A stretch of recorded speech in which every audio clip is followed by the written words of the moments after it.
Le pétrole a plongé de 16% en une séance. Dans le même temps, le CAC 40 bondissait de 5%. Ces deux mouvements simultanés semblent contradictoires, sauf quand on comprend la mécanique qui les relie.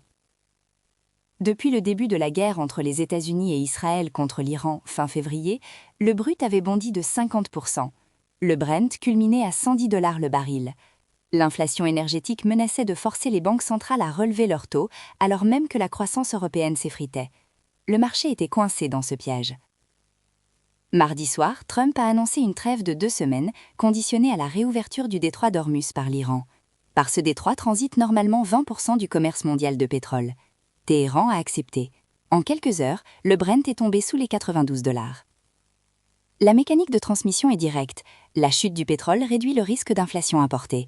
Elle allège la pression sur la BCE, dont la probabilité d'une hausse de taux en avril est passée de 60% à 20% en une seule séance.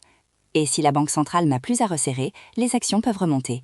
Ce que Paris a fait, avec Air France KLM en tête à plus 15%, suivi de Société Générale à plus 9,5% et BNP Paribas à plus 7,5%. Mais le rebond repose sur une condition fragile. Les analystes de JP Morgan notent que le marché traite le cessez-le-feu comme une fin de conflit de facto, alors que les divergences fondamentales, sanctions, programme nucléaire, contrôle du détroit, restent entières. Stephen Innes de SP Asset Management est plus direct. Pour que le rebond se confirme, il faudra constater une reprise effective du trafic dans le détroit d'Ormuz. Ce soulagement sur les marchés actions dissimule un problème structurel qui ne disparaît pas avec la trêve. Le mécanisme est le suivant. La guerre avait déclenché une révision brutale des anticipations de taux. Les marchés tablaient sur 3 hausses de la BCE d'ici janvier. Les OAT françaises avaient subi la pression, leur rendement grimpant avec les anticipations inflationnistes. Le cessez-le-feu a inversé ces anticipations en une séance. Le taux à 2 ans allemand a reculé de 24 points de base, sa plus forte baisse journalière depuis mars 2023. Les marchés monétaires anticipent désormais un taux de dépôt de la BCE à 2,5% fin 2026, contre 2,75% auparavant. Mais la dette française reste exposée à un risque propre, indépendant du pétrole. Moody's doit se prononcer vendredi sur la note souveraine française, actuellement à AA3. Fitch et S&P l'ont déjà abaissée à A+. Les économistes de l'IESEG estiment qu'une révision à la baisse serait logique. Le déficit public atteint 5,1% du PIB, la croissance est révisée à 0,9% cette année par la Banque de France, et la guerre ajoute une pression budgétaire supplémentaire. Le spread OAT Bond se stabilise à 70 points de base, loin de ses sommets, mais toujours élevé par rapport à l'Espagne. Le paradoxe est là.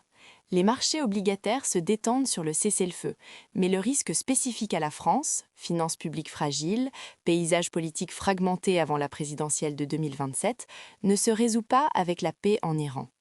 Si Moody's dégrade vendredi, le spread OAT Bund pourrait se rouvrir même dans un environnement de taux globaux plus bas. Au-delà du rebond de court terme, 3 nouvelles dessinent la France de moyen terme. La première concerne l'intelligence artificielle et les finances publiques.